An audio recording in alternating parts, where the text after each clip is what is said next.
What is gender roles?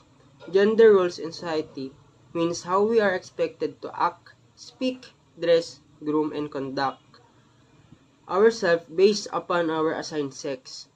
For example, girls and women are generally expected to dress in typically feminine ways and be polite, accommodating, and nurturing. Men are generally expected to be strong, aggressive, and bold. For examples in productive, in rural settings, men typically handle physical labor like farming and construction, while women contribute to agricultural tasks and selling produce in markets.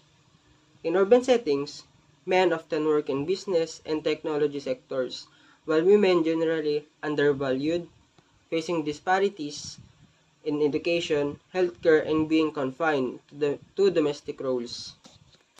For reproductive, men in rural settings are less involved in household chores, while women are primarily responsible for them. In urban settings, some men participate more in household tasks, but women often face a double burden, balancing paid work with domestic duties. For community roles, men in rural settings often occupy formal leadership roles. This can be attributed to historical and cultural factors where men have traditionally been seen as the primary breadwinners and decision makers. They may hold positions in local government, religious institutions, or community organizations. While women may not hold formal leadership positions, they are often active in informal networks within their communities. For urban settings, men may dominate leadership positions, similar to rural settings. Men may continue to hold a majority of leadership positions in urban communities. This can be due to factors such as existing powers, structures, educational opportunities, and career paths. While women, despite challenges in formal leadership roles, women in urban areas are often involved in community leadership roles, development, and social activism. They may organize neighborhood groups, provide social services, or volunteer in various community initiatives. Now we will discuss daily activities performed by men in rural settings and urban settings.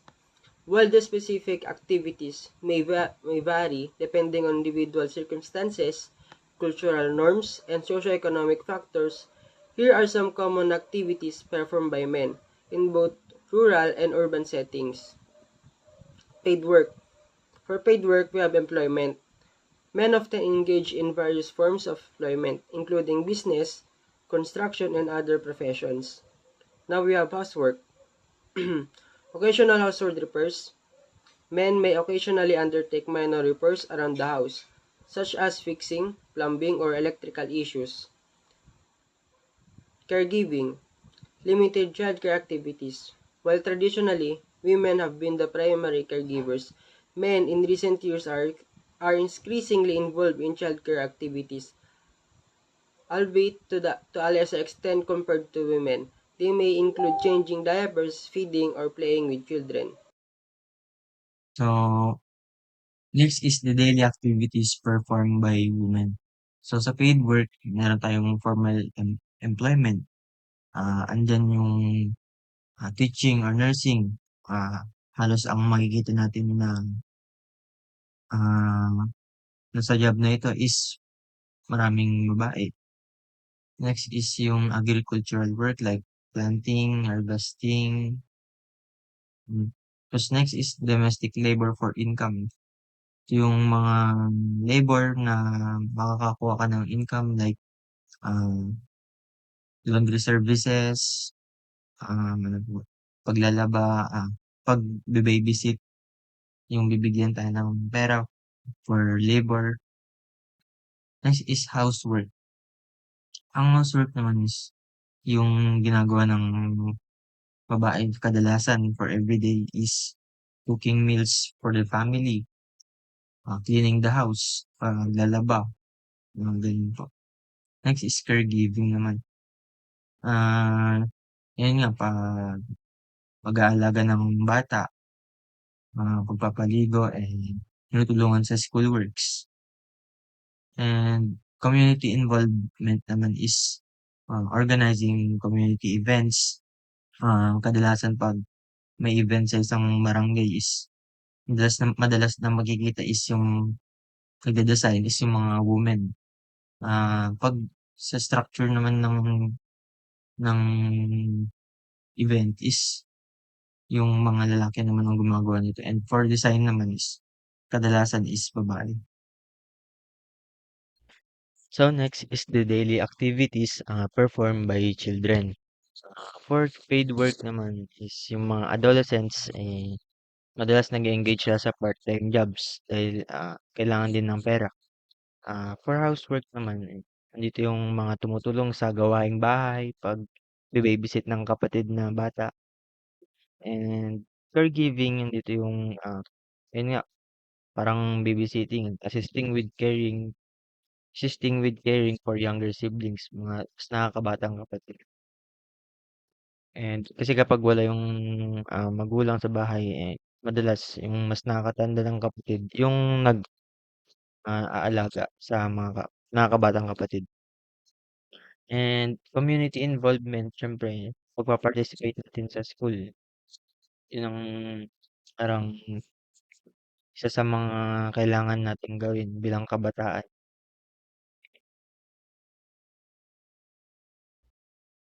So, are there tasks that are exclusively performed by one gender, and why do you think this is? So, we have two answers for this, ma'am, and it is reproductive system and labors. So, our answer is yes, merong mga tasks na that can only be performed by one gender. And one example is reproductive system. So, alam naman natin na ang mga lalaki is it can never have the same reproductive systems or organs sa mga babae. So, ang male kasi is the provider, or sila nagpo-provide ng sperm, and while the female is sila yung carrier naman ng fetus sa kanilang uterus, and kaya din nila breastfeed ng mga baby na mga yon is hindi kayang gawin ng mga lalaki.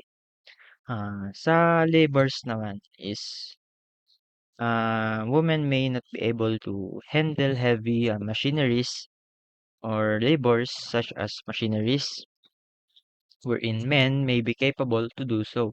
So sa labors is medyo sa physical na mga trabaho is men naman ang mga nag-excel dito. So each gender have their own unique capabilities that another gender may be unable to do. It is why we should treat everyone with respect because each of us have strength and weaknesses on our own. So next is, how do these roles affect men's and women's access to resources like time, money, education, and health services? So for men, and the time is the pressure to provide. So ang mga lalaki is kadalasan nakikita na breadwinners or sa family.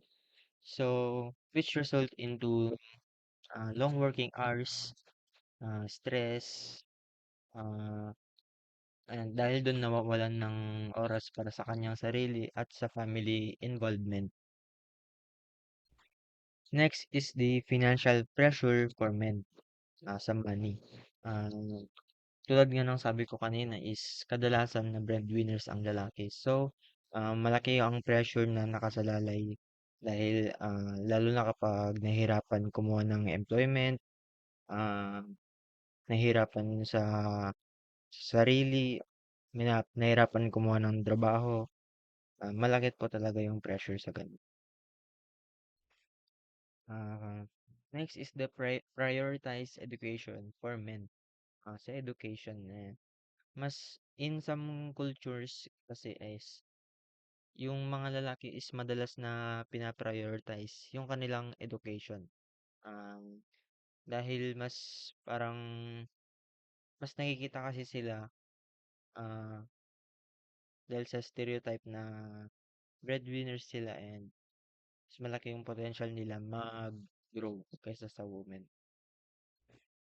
Next is the higher risk behaviors sa health services dahil dito dahil sa traditional na masculinity sa ating paligid is yung mga men mas pinupursu nila yung mga matataas yung risk na pwede kang ma-injury or illness.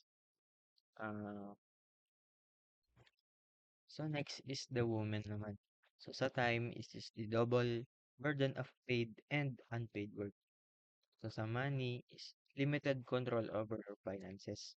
So in many cultures kasi is halos lalaki yung nagko-control ng mga finances or mga managing household sa bahay.